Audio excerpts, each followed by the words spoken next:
Hello children, today we're going to start with the next topic from your English grammar, past continuous tense. Now children, we all know tenses are very important in English language. They tell us about time in which an action takes place. They tell us about actions that have happened in the past, actions that happen in the present, or the actions that will happen in the future. In our last lecture, we learnt about past tense. We did simple past tense. When do we use it? Yes, we use simple past tense when we are referring to something that has happened at a specific point in time in past.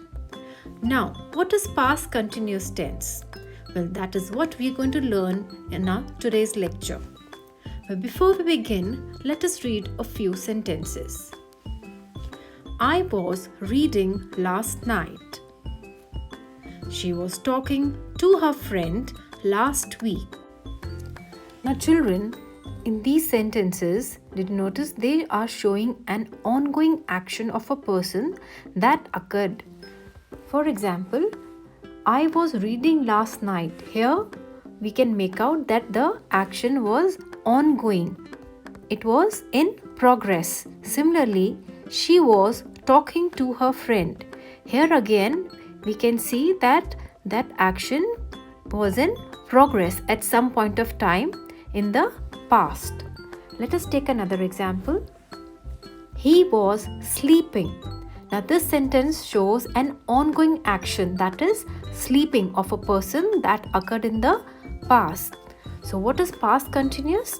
This tense is used to talk about actions that were in progress at a particular point of time in the past. Now, how do we structure a sentence in past continuous? We write the subject, then the helping verb, that is was a verb, plus the verb in the first form, then we add ing to the verb, and then the object. Now children, we need to remember we use was only with a single subject, that is the singular noun, that is I, he, she, it. So that we use was with these singular subjects. When there is a plural subject, we use were. Like with you, we, they, we would use the helping verb were.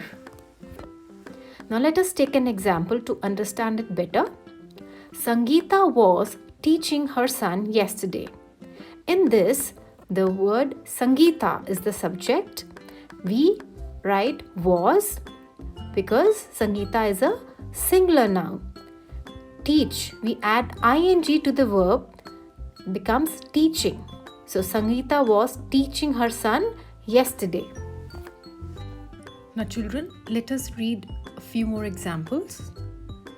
They were drinking coffee when I arrived.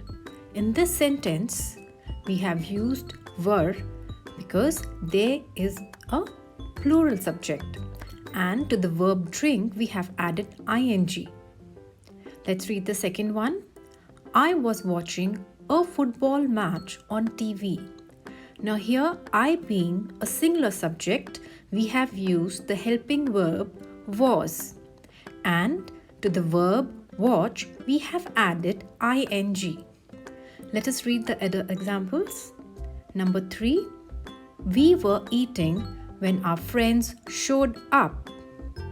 Next, John was reading an English book. The last one. The police was chasing the man. So children, let us quickly recap the module that we did today. The past continuous tense is used to express actions which were going on and had not finished at a particular time in the past. In the past continuous tense, an ing is added with the verb. Third, in the past continuous tense, the subject in a sentence is always followed by the word was or were. Was always follows a singular subject and were follows a plural subject. So children, I hope the concept of past continuous tense is clear to you. Thank you.